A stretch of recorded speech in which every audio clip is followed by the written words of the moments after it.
NRC ও SIR নিয়ে প্রাক্তন MLA সাহেব কি বলছে শুনুন, একটু শোনা যাক। আগামী 4 তারিখ থেকে শুরু হবে।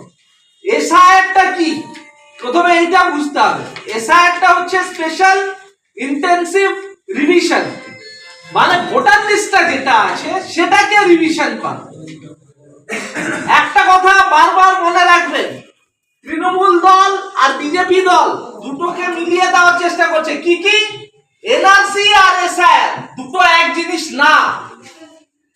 এনআরসি হচ্ছে ন্যাশনাল রেজিস্টার অফ সিটিজেনশিপ। এনআরসিটা হচ্ছে নাগরিকত্বর প্রমাণ। ওইটাতে এনআরসি হলে পরে আপনি দেশের নাগরিক কিনা সেইটা মূলত জানা যাবে, কিন্তু এসআইআর এ শুধু আপনি ভোটাধিকার, ভোট দেওয়ার অধিকারটা পাবেন কিনা, আপনার নাম সঠিক আছে কিনা, এসআইআর শুধু